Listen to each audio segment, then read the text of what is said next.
Tasty, quick, and truly nourishing. That's the goal when it comes to snacks for kids. And that's why so many parents go for fortified spreads and drinks. They've got added nutrients, and kids love them. But before you pack those snacks, check the ingredients list first. Many are made with just water, oil, or milk powder. It's not real dairy. With Arla, you get real dairy and natural nutrition packed with essential nutrients for your child's needs. Make their meals both yummy and nutritious because only the best for your kids. Less extras, more real. Get real, get Arla.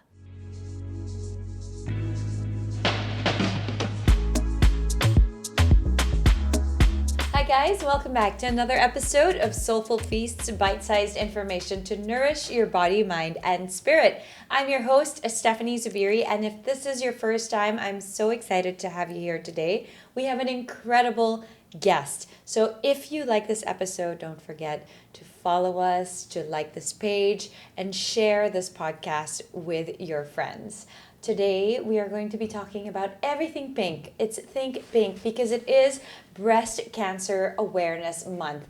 And you might think that this maybe doesn't relate to you because you're young or you don't have it, but I'll tell you what, you will know at least one woman in your life that might be affected by this or have a family member who is. And guess what? It can also hit men. So I think it's really important for us to get to know what this is all about. And not just that, meet someone who didn't just survive breast cancer, but is thriving. So I have here today a wonderful friend, the president of Dexterton Company, which is a beautiful all things home and design. Go check them out. They're in BGC. She is a mother of 3 and dubs herself a breast cancer thriver. Audrey Go. Hi, Audrey. Hi, everyone. Thanks, Steph, for having me here. I'm super excited to share my story and hopefully inspire others that might be going through a cancer journey or know someone who's going through it. So, Audrey, when I first met you, what always struck me about you was just your vibrance. Mm-hmm. You're always so vibrant, full of energy, ready to connect with people.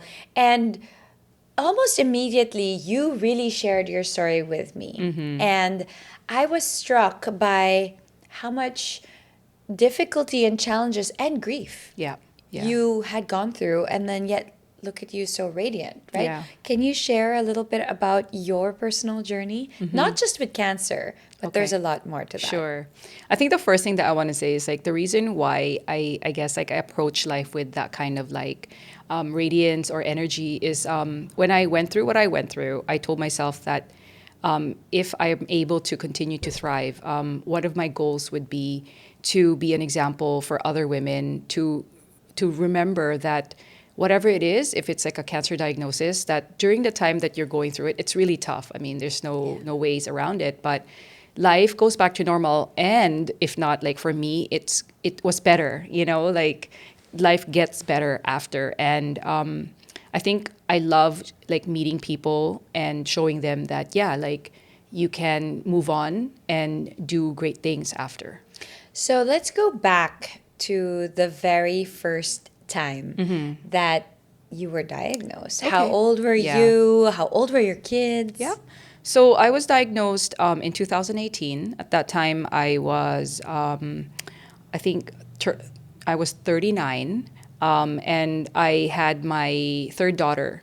And at that time, I was diagnosed at around March of that year, and she was only around 2. So the story there was that I regularly get myself checked. So all the usual, the pap smears, the breast exams, that was very routine for me. But for the year before, because she was, only 2 and we were still breastfeeding and I had some issues with cycles and all, I went to see my OB and we talked so much about that we forgot to do a breast exam, I think the year before. So then 2018 came, and I think this is where some of the things start to fall in place in terms of how I process this whole experience that I've had, is that my husband, all of a sudden, sometime early that year, just kind of said to me, hey, when was the last time you've done a self-breast exam? Out of nowhere. And Really? Just out of the blue? out of the blue. Like, I think Okay. we were just about to go to bed, and he was like, hey, like, you should be doing your breast exams monthly. And I got annoyed. I was like, "Ugh, can we not talk about like things like that? I'm fine. I'm so healthy. And yeah, just dismissed it. But for some reason, what he said stuck to me. So that I think the next day I was taking a shower and I did an exam. And I felt something, and I said, that wasn't there before. That's weird. And didn't really think much of it because at that time I've had little lumps here and there, as most women do, and it's never been an issue. So I thought maybe it's just one of those things. But I should go and ask my doctor. So took me a while to see her because again I didn't think anything of it, and I wanted to be the first appointment. I didn't want to wait. So long story short, it took me about 2 months to finally get an ultrasound. And even at that time, they were like, do you have any history? And I don't have any family history of any cancer until that time. I was younger, less than 40. So at that time, the chances of, most of us think that it'll never happen to anybody at our age, Yeah, right? and they even say, right, 40 is the age that you get the mammogram. Yes. Like, I never got a mammogram until I turned 40. Most people Right. don't. Yeah. And I don't think it's necessary, but I have to say, I think it is like really good for us to do our monthly like self-exam. It's very easy to do. So I think that's one thing that I learned is, and I always advocate for that, right? So yeah, I was young, I had no history, and I would say I was like at my fittest at that time. So Yeah. I was on like keto, I was exercising every day. Isn't that crazy? Yeah. Never got sick, never. And I breastfed all my 3 kids. So everything that people said that put you at risk, I was not at all in that category. But anyways, didn't think much of it. But when the results came out, the BIRADS, like the assessment from the ultrasound, didn't look good. So I wasn't happy. I was like, okay, what does that mean? And then it moved fast after that. So I think I was diagnosed. I was confirmed at around like July.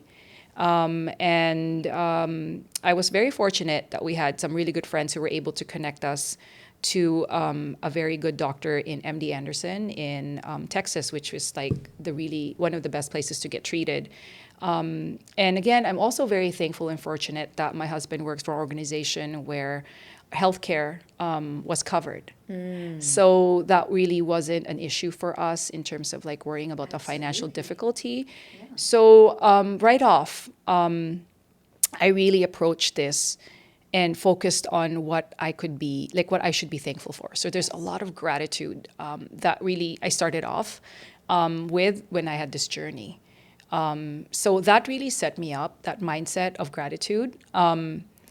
I know, I can say that not everyone watching this will probably feel like, hey, I'm not as lucky as her. But I think that we can always find something to be thankful for, whether it's like, I remember even before I got the doctors that I wanted, I had my church ministry, and they came and prayed for me. And I think, again, that was like a seed that was planted that were in, like, I felt so thankful that I had these people that were like, thinking of me and praying for me. So that starts the journey, right? When you were diagnosed, right, and you heard the words like you have breast cancer, like what was your feeling inside? That's probably one of the most like life-defining moments for me now when I think back, because I remember when we got this diagnosis, we came home. Well, there are a couple of like very like crucial things. Like one of my most memorable things is I remember being on an operating table because I chose to get the tumor removed before we went through the whole process. It was more like a biopsy. So I remember and I'm awake because it's like elective surgery. Yeah. So I'm awake and the doctor's like doing the surgery. I could hear like my flesh, like things like that, right? Like burning and all because they're doing anesthesia. And I said, if this was... what do you think at the size and where do you think I am? What stage would it be? And in my head, I'm answering myself. I'm like, it's probably just stage 1, And he goes, well, it'll be like stage 2B. And I remember like my tears falling because, you're like, what? Like, where did that come from? Like, here I am, picture of good health, perfect life, like, or like life that didn't have a lot of struggles. Yeah. And next thing you know, I'm like facing a stage 2B diagnosis. Literally on the operating table. And he's telling this to me. So then my tears start rolling down. And that's like, oh my gosh, right? But afterwards, he sent me home because it was like a 1-hour surgery. We went straight to lunch. I still remember it's like at a restaurant in BGC. And one of my really good friends was there with us. And I remember kind of just in shock, maybe a little bit of crying. And the three of us, my husband, me, and my friend, were sitting there talking about this life-changing issue in front of us. Yeah. And everyone around us was just having lunch, laughing, eating. And at that point, I realized that, we don't really know what people are going through. Like, we could literally be sitting next to someone who is dealing with the same kind of like soul-crushing news. And I remember feeling like, that feeling of like being on a table and everything around you is just background noise. But at the same time, realizing like nobody knows here what I'm going through. And ever since, I've been very sensitive to everybody that I meet, because I realized that, like we can all be going through something,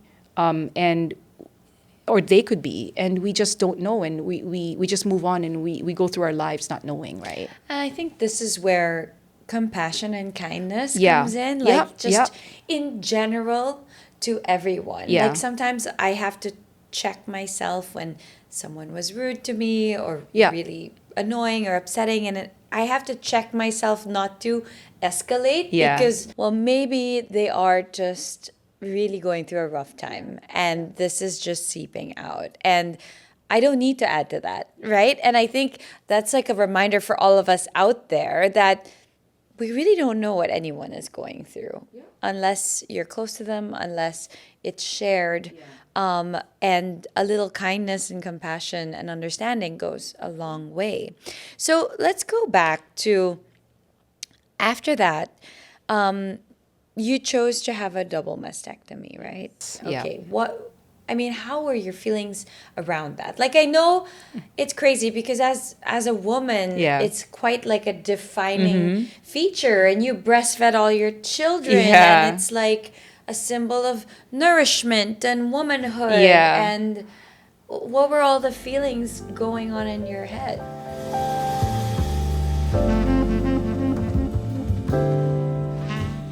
I think for me, because it's really it's more of a really practical decision, but there's the practicality side of it, and there's also for me, I think just my personality as well, where I wasn't really too attached to like my breasts that much. But let's talk about the practicality side and all that. So one thing was because I went through the treatment outside of the Philippines, I knew that I was going to be away from my family.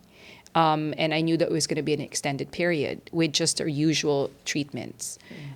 So when we had spoken about the reconstruction, and I had the best surgeon that would do it, they actually really encouraged me to do a reconstruction. And they even said to me, you really don't have to do a double mastectomy. You can just do a single. When I asked my surgeon, like, what was the procedure like? And they said, well, we would take some fat from yourself. And they said, look, you're not you don't have a lot of excess fat, so we could only take this much. And I said, well, what would that bring me to, right? And they were like, maybe like back to what you used to be, or like a little bit. But I was like, I'm going to go through all that, and then that's all I'm going to get, right? Number one.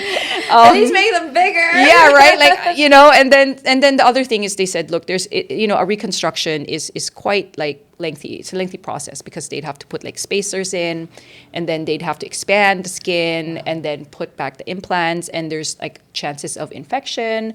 And I think if I was doing it here, I may have considered it because my doctors were really discouraging a double mastectomy because I was so young. And most of the time for people who are younger, they feel like you should have like a full life after this. So the more you can go back to what you used to be, the better. So I think it's still a great option. But for me, because so number one, there was the recovery, and I knew that if I wanted to do this, I would end up in the U.S. Or out away from my kids for at least a year. It's like a 1 year journey. Oh my gosh. Yeah. Or back and forth, right? The other thing is like because in my case, because I was already stage 2B, we had to do the radiation, and the radiation kind of like takes your skin to a whole different level of like stiffness. So and even more, like the chances of infection becomes much higher because your skin is kind of not really as supple as it used to be. So I think keeping that in mind, I said, look, I don't really want, like, I'm not as attached. Like, I never thought like it was something that defined me as much as maybe some other people. And I understand that it can be Like, more. I won't lie. If I Yeah. lost my boobs, I would Yeah. not know what to do with myself. Yeah. Like, I mean, it's just the truth. Like, it's Yeah. like a big part of who I am, who Yeah. I always was. Yeah. So I wouldn't know what the psychological and emotional effects of that Yeah, so would impact me. so personally. again, that's another thing that I always say, like, okay, I'm gonna take that Yeah. thought bucket of like and put it in the bucket of thankfulness, wherein like I was very thankful that for me it didn't feel like such a psychological or like a physical Yeah. change that it would really make me question who I am or what I am, right? But at the end of the day, obviously, if someone asked me like your life or your boobs, I'd be like, Yeah. well, I'll pick Yeah. my life, right? Yeah. You know, like faced with that choice, you'd Yeah. be like, obviously, I will, and Yeah. I'll deal with the rest later. But you know, it's definitely like Yeah. you would give everything to stay alive. Yeah, and I think that's the last thing is that when I had asked, I said, if it does come back, where would it go? And they said, well, it would go to the other side. But they said, but don't worry, because you know the chances of recurrence are so low, you shouldn't even think about that. Like most people, we wouldn't encourage doing a double mastectomy. Okay. But if that's what you choose, then you can go ahead and do it. So I said for myself, I was just like, look, again, like it wasn't something that I felt like it was really a core part of my identity. So I said, I'd rather just like do it as a double mastectomy. And I think the last thing that kind of inspired me was I knew that there was this whole movement for, I guess, flat women who have gone through the treatment, and even for myself who, so as mentioned, I'm in like kind of like home fashion, right? And I always say home fashion is just like regular fashion. I love fashion myself. So I was like, you know what? I would love to just like explore this realm of like flat women and how can you like continue to thrive and dress well and have personal style. So I said, I'm just going to challenge myself. Like, I'm just going to do this and see what happens. And honestly, for me, I mean, it's made a lot of things much easier. So, I mean, I can like wear a lot of like sheer things. Like, so it's about like learning like what works with my silhouette. And I don't know, maybe one day my dream is like to start off like a kind of like a fashion collab, or at least like some like help women that are double mastectomy thrivers, like help them through like what do I wear, like how do I continue to feel feminine and sexy even if I don't have them, right? Yeah, absolutely. I wanted to ask, when you were diagnosed, not too long after, you also received other difficult news in your family.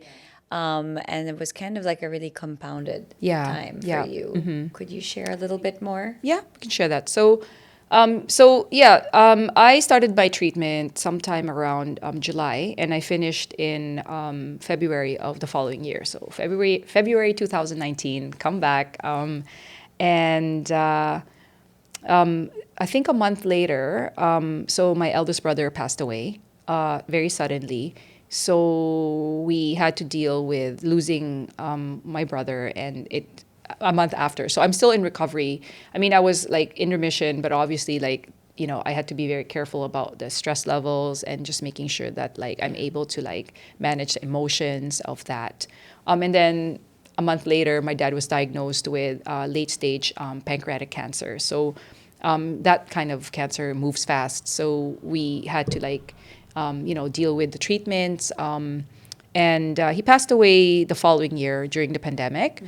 So I think that I've had to kind of learn to process and manage the emotions while, recovering. Yeah. What was the darkest moment for you?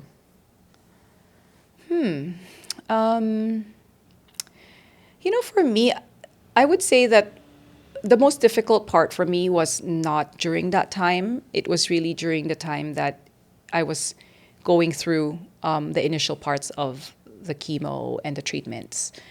Because I think I went into it as one person, and the first 3 to 4 months, you're evolving, right? Because you're trying to find the right recipe of like trying to go through the treatment. So physically, you're not feeling well. There's a lot of questioning and doubt, right? Like, what's going to happen to me? What's going to happen to my kids, my family? But at the same time, you're like, okay, well, I need to survive this. So what kind of mindset do I have to put myself in? So for me, that was probably the most difficult time is trying to like navigate through all these emotions that I was feeling, but knowing that, hey, like I need to get myself on the right mindset. I think with whatever happened, like after when I got back and then I had to deal with the grief and the illness, what happened then is like by the time I had come back, I had like the tools, like the mindset tools were in, yes, I'm grieving, but at the same time, okay, like I need to focus on making sure that my mental and emotional wellness is intact while going through the grief and helping like my parents go through the grief. So at that time, I kind of knew already how do I keep the walls up for certain things and what areas do I focus on so that I'm not like going off to the other side and triggering anything. So what were some of the strategies that helped you? What were the things that, you used? You mentioned like your toolbox. Yeah. What were the things that you would keep coming back to? Yeah. So for myself, I really leaned into my spiritual like family and my spiritual like my I guess my religion and my beliefs. So that was kind of the cornerstone of where I would draw my strength. So I really like I guess it doesn't have to be a particular religion. I think it's really more of having something to believe in, like strongly, that there is something greater out there that's going to bring you, whether it's healing or bring you the energy or the positivity that you need to get through it. So for me, it was my religion. It could be something else for somebody, right? It could be a person, right? But for me, it was like I remember like I had kind of planted the seeds earlier. Like when I was diagnosed, I chose even in that first week or two where things are still very unknown, right? Like I hadn't met my doctor, I didn't know what the plan was. But even then, I chose to say, okay, how good is it? How lucky am I that I have this thing in line, or that I was able to do this? So those were always kind of like, so gratitude, right? That's always the anchor. So I started off with a lot of gratitude and like constantly going back to that instead of like going to, oh my God, why this happened to me? And then from that, like, again, like I said, okay, like I have like these people that support me, that pray for me, whatever it is like that I can read that helps me through this. I chose to see that. And then I chose to see signs, like things like when I had to go see my doctor for the first time and we had to travel to Texas, and it's like, we've never been to Texas ever. And I remember going to look for an Airbnb, and we were going to stay in a hotel, but I found this one Airbnb. I said to my husband, Brian, I really feel like this is where we need to stay. I don't know why, but I feel like we need to stay here because the description was like close walking distance to the hospital. And I think it said something like the host also works at the hospital, but that's all. But I said, I feel like we need to stay here. So he goes, okay, well, if that's what you feel like. And I was like, I know it's like a shared bathroom, but just trust me, we have to stay here. Got there, and right off, like there was this sign that says something about trusting God, like right as I walked in. And I was like, whoa, like, is that a sign? But I took that as a sign and I owned it. And I said, okay, this is going to work out. Turns out the host was this lady who actually works at the oncology. She's like a translator, this like doctor from China, but she's lived in Texas all her life, and she translates for all the patients. So we got there and she goes, I'll walk you to where you need to go. And and when I got back home the first day, she kind of went through the whole process, and she was even a survivor. Wow. So during that time, I would say that's probably like the toughest for us. I still remember, because as a couple, you're there, you left your kids, you don't know what's going on, right? And you're like, okay, my life is either going to go this way or this way. I don't know where it's going to go. Yeah. But having that person kind of walk us through, okay, this is what you're going to go through, but you're in the best hospital in the world. I've gone through a bone marrow, treatment myself, and I'm fine. We came home really like, okay, we're going to fight this. Like, God's on our side, or, we're going to be fine. So taking those little nuggets of hope and just like, again, anchoring yourself onto it. And then I think I would add the components of like wellness. So there's like staying active. Like I didn't work out like crazy, but I was still trying to do a bit of yoga, like things that would like bring like a little bit of physical wellness. Yes. And I focused a lot on like eating well. And it's nourishing the body. So while I was going through the chemo, like I couldn't diet. Like I was vegan after, like I was vegan for a good 2 to 3 years after. Yeah, when I met you, you were fully vegan. Yeah. But I did a lot of research. I read a lot. I read a couple of books that I really felt like resonated with me, that I felt like, okay, this can be like the cornerstone for how I want to treat this, concurrently with like Western medicine, like Eastern medicine, and all like holistic. I'm really into like homeopathy as well. So I approached it from really like 360, like Western. Let's try it all. Because why not? Yeah. Right? And I felt like for me, like, I mean, chemo's chemo, and like Western medicine, there's all, whatever you feel is whatever you're gonna feel. It's textbook. Everyone's gonna tell you, and that's what's gonna happen. But I think the wild card is where when you come in and you think about like all the other natural things that you can do, how do you, drink juices that would really nourish you? I think for me, that made a big difference with my own like white counts, like blood count levels. I think that really helped too. Yeah. Okay. Yeah. Beautiful. I love that approach of like sort of, I'm going to do everything that I can. Yeah. To tackle this. Yeah. And it's not just the doctors, but also from a holistic perspective. Yeah. So let's come to today. Yeah. Right. I want to, having gone through everything you went through, and today you are thriving. Mm-hmm. What is your greatest fear right now? What is my greatest fear? Back to school already? Time to stock up on snacks and baon that your kids will actually eat.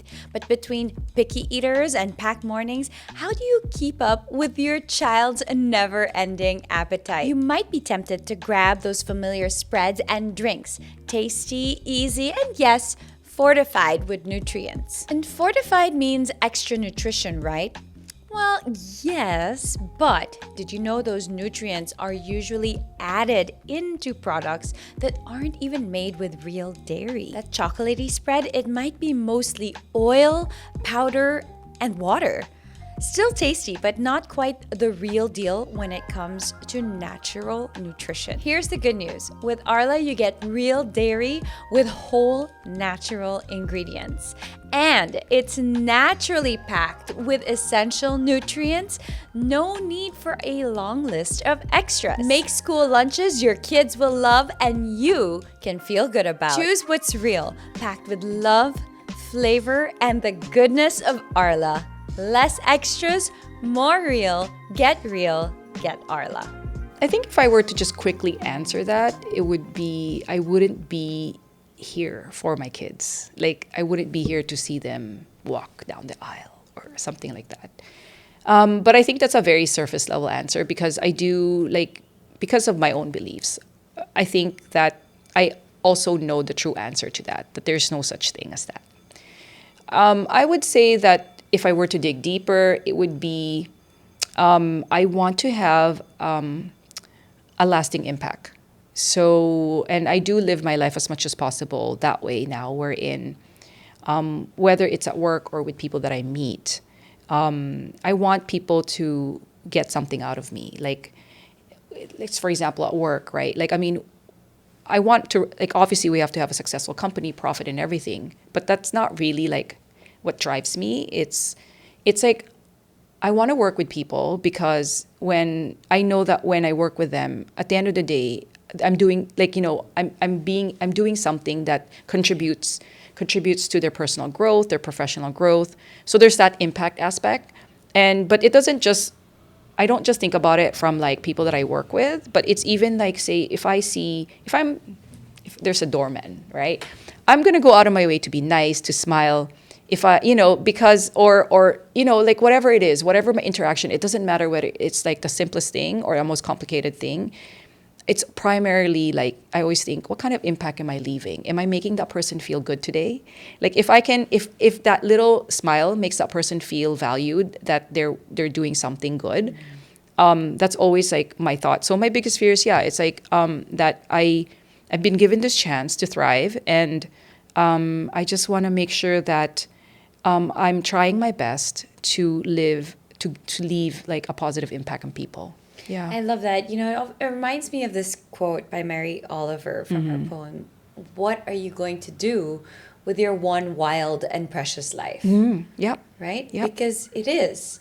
Our lives are, they say life is short. It's actually not short. Life is very long, but it's fragile. Yes. And it can turn anytime. Yeah. And, when you have the time and you get to really think about it, what is it that you're going to do with your one wild and precious life? How are you going to live it? Yeah. What are you, like you said, have this lasting impact beyond yourself, beyond your family? Yeah. And sometimes it doesn't have to be so grand. No, like you said, just speaking to the doorman or the security guard and, making a small difference that day. I think when we talk about making a lasting impact, a lot of people think, oh, you know what I'm going to do? I'm going to do it's great. Like you can do grand things like start a charity or create like social impact stuff. But ultimately, it can be small. Like it's just an attitude wherein we feel like we just want to do good and we just want to be like, be positive and always think about what is that other person on the other side feeling and what can I do to make that person good in general, right? Yeah. So I'm going to ask the question to you. What does Audrey want for herself? What do I want for myself? Well, I want a long life. Like you said, right? Life is really, really fragile. It's like you're right. It's so true, right? We do have a long life. We there is so much time, but it can change at any moment. And I think for me, that's one lesson that sticks to me, that drives everything that I do, because I have lived through that switch. Like literally, it's like this. You could be in a car and you could have. I remember that it was like I didn't see the results yet of the ultrasound. So pre-ultrasound, your life is completely different, right? Your priorities are different, everything, how you view everything. And then you see something that says to you, well, you might be here and you might not. And then you realize everything that you thought was important to you. And for me, to be honest, it was like, say, who I am, my friends, my clothes, what I have, what I do, my identity. I realized it was like, what, everything that in that realm doesn't really matter if you're not going to be here, like physically. And what for me, that thought of like the fleeting nature of life, I realized that what I want is I want to be able to just continue to remember and live by that principle of not sweating the small things, always. But our life, that's like we're always stressed. There's always things coming, right?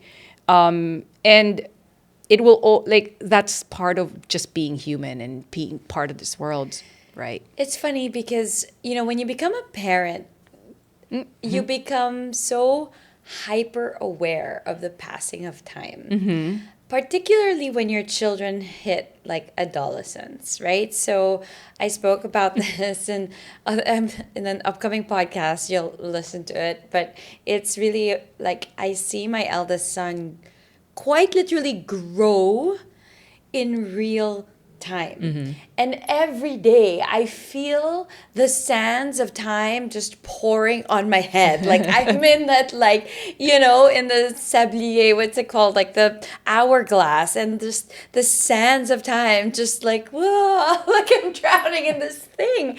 And it's like, what am I doing with my life? Every day I'm trying to make these choices. Is this the right choice of how I'm going to spend my time? And I feel like, we talk a lot about flow on this podcast, but I always toggle between I'm super flowing and I'm like, oh my God, I have a limited amount of time in this world. I want to spend it with my kids. But then I also have to like exercise, and I have to, I've got a business. Right. So it's really trying to go back to the center. Yeah. And trust. Yeah. Trust is such a big aspect that you don't always have. You lose sight of it if you don't take the time to center yourself again. And trusting that the universe has got your back, that God is watching out for you, and the best is yet to come, and everything is unfolding, and trusting that the way things unfold is how it's supposed to, right? And that kind of calms me down. But I swear to you, I am currently in the phase of like, I'm drowning in the sands of time. So maybe next week I'll be out of it. But I'm currently there and feeling like there's so much happening. I feel so grateful and so blessed for all the opportunities. But then opportunities also have a cost, right? Yeah. So if you're in business, there's that opportunity cost. The cost of doing this workshop maybe means that even if I'm home in time to hang out with my kids, that's how I felt yesterday, I was so drained. Yeah. And I wasn't physically present. But then I was present for other people who also needed it. But then my kids also need me. So I'm like, wah! Yeah. So, it's just making timpla. Yeah. Right? I mean, life is like that. So we're always going to be overwhelmed. One of the lessons that I learned from this whole experience is like knowing what's truly important to me. And it's different to everybody. Yes. So for me, what personally, my core kind of belief is that my most important thing in life is my family. And everything else is secondary. But that doesn't mean that I drop everything for my family. It just means that it's always something that I have to come back to when I get overwhelmed. Like if I'm feeling like, so if you feel like you're drowning in the sands of time because your kids are growing up, and I have like a 16-year-old who's about to go away for college. So, but I think for me, it's work right now because business is like something that I'm really focused on. So I constantly feel like I'm drowning in work. But I feel like when I am drowning, what keeps me from not drowning for real or drowning truly and forgetting about everything else and going back to bad habits of overworking is, hey, do you remember that things are like, do you remember you told yourself that if I survive this, it's my family that's going to be the most important thing? Then it kind of helps me sit down and reset and say, okay, yes, there are certain things I need to do. Is it really that important? If it is, okay, go ahead and do it and I'd feel good. But if it's not, let's spend it with the family. Yeah. So it really just helps me kind of like set the priorities because I know deep down who I am and what's important to me. And I think sometimes we live through life, we don't know that yet. Yes. And when you don't, then it's so easy to just get like, go with the flow and then eventually you get so overwhelmed. Yeah. That's when you're starting always craving for, hey, can I get some healing? I need some, and because some people can't seem to find that like a bit of a path, right? That's why we talk a lot about alignment. Yeah. Right? Yeah. And really taking the time to understand what is really at the core of your heart. Yes. What is it that lights up your soul and gives you purpose? Yeah. And always coming back to that alignment. Whether you have children or not, what is it that is propelling you forward? Yeah. Right? And now in my 40s, I know that. Yeah. It's very clear. Yeah. So even when sometimes I don't get to really show up for my children that day because I showed up for other people who actually needed me more that day. That's what I mean. Okay. Yeah. Because, and I share that also with my children. And, coming back to that alignment and that knowing your core, what's in your heart, that really is a great way to stay afloat and to really thrive. And right? I think it also, and I see it from you, like I think there's a lot of similarities where when we're aligned and we know what makes us happy, right? And when we're doing our work, that authenticity and that genuine energy, it inspires others, inspires your kids. Yes. So I feel like just knowing that, it doesn't mean that, okay, my family is the most important to me. It doesn't mean that I have to spend all my time with the family or that everything else is secondary. It just means like you can find like better balance Yeah. and then be that authentic person as like a leader or as someone And who that's helps a great others. example for your Yeah. children, Yeah. honestly. And there are a lot of women who listen to this podcast who have given everything to their kids. Yeah. And if most of the time, if you're listening here, is because you want to know that it's okay to give time to you, Yes. to your business, Yeah. to your desires, to your own hopes and dreams. And we're here to tell you, yes, yes, we all still have those feelings of guilt, but Yeah. it's amazing to have your children see you as a thriving human, this, Yeah. embodying the desires that you wish, bringing home prosperity and abundance to your Yes. family, going out there and just living your life fully because that's what you want for your children, Yeah. right? And how can you give that to them if you're not the example? Yeah. Right? So, if you're going through a struggle at the moment of like feeling maybe you're not enough, because that's what happens to us a lot, Yeah. right? You're not enough at home, you're not enough at work, but you are enough. Yeah. And as long as you keep doing things to your purpose and knowing that, you get to have your full radiant life, that's enough. Yeah. Right? That's Yeah. enough. So before we go, what are some words that you want to leave to the audience, particularly to, let's say, someone your younger self or someone who's going through something similar? Yeah.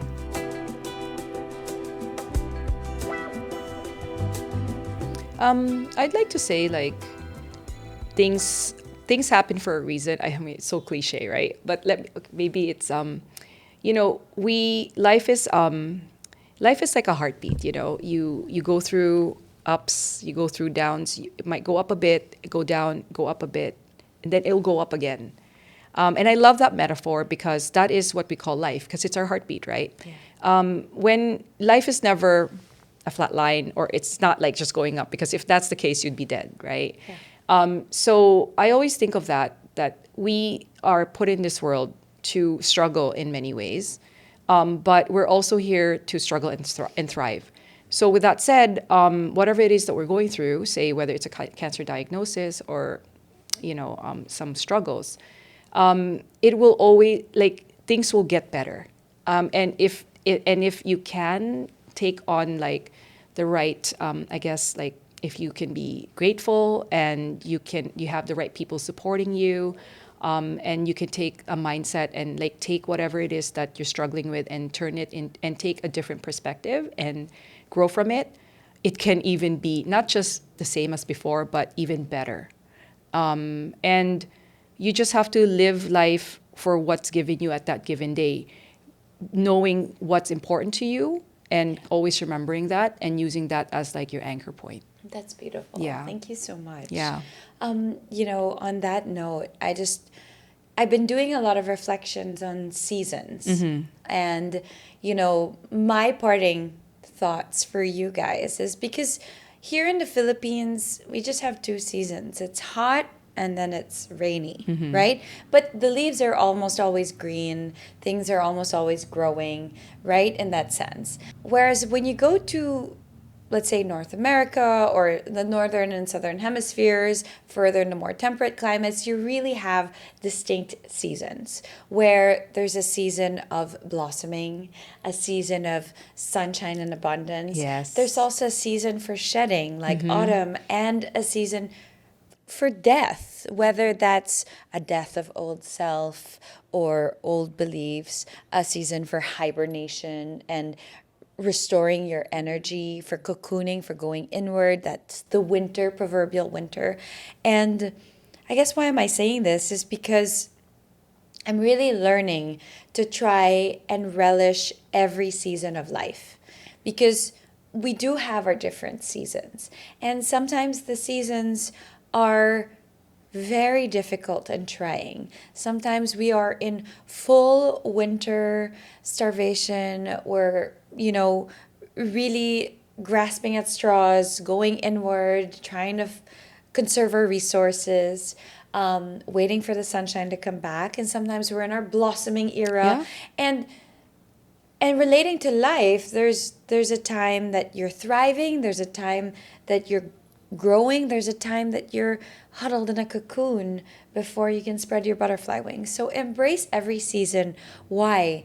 Because each one has wisdom to teach you. I love that. Right? I'm gonna, like, aside from my heartbeat one, I'm gonna have to take that like in mind, because no, I mean it's so, actually I love that so much. I never thought about it that way, but even for me, like even now, from like say January to now, I can really say like I've had my seasons of where I was self-doubt, like I felt really stressed, I wasn't as like productive. So that is like, I think that's such a good insight. Like I think like you're right, like being in the Philippines, we don't really think of life as like cycles, but yeah, it's very, so yeah, I love it. Yeah. Our inner seasons. Yes. Right. Yeah. Thank you so much, Audrey, for being here, for sharing your wisdom, for sharing your story.